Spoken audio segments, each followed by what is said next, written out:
Bom dia, senhoras e senhores, bem-vindo ao canal Motos e Marcas.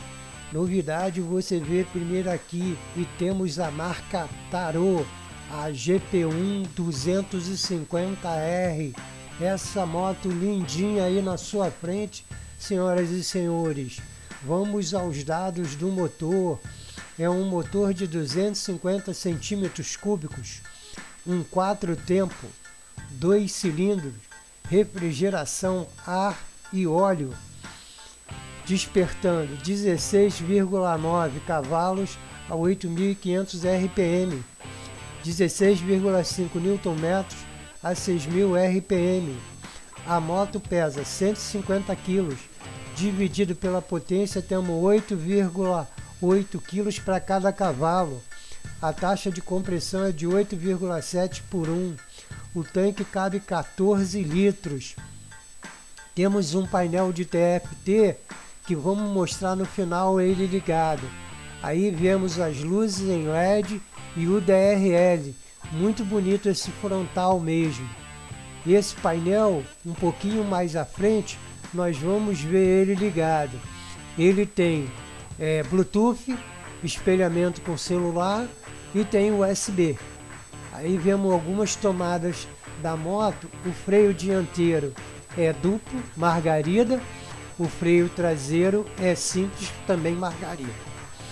As rodas são de liga leve e com esquema bicolor. Não ao meio, mas parte da roda.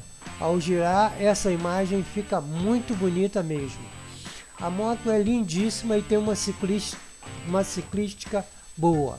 O banco também é bipartido, em duas alturas. É uma esportiva mesmo muito boa. E o preço também é muito barato. 16.900 yuan. Baseado que um salário mínimo na China são 2.200 yuan. Dá para fazer uma proporção muito boa. Aí vemos um close da roda traseira, né, as duas cores, e um pedacinho do freio a disco traseiro. Vamos agora para um frontal dela, uma pose meia singela, né, do piloto como se estivesse namorando a motocicleta.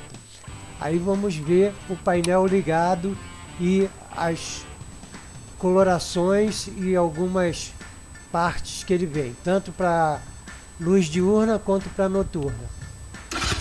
Aí vemos o barulho do som do motor. Barulho bem encorpado mesmo.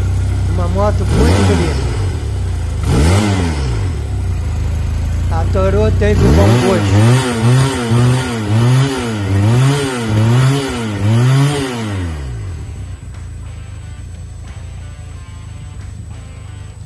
Quem gostou, os pedidinhos de sempre.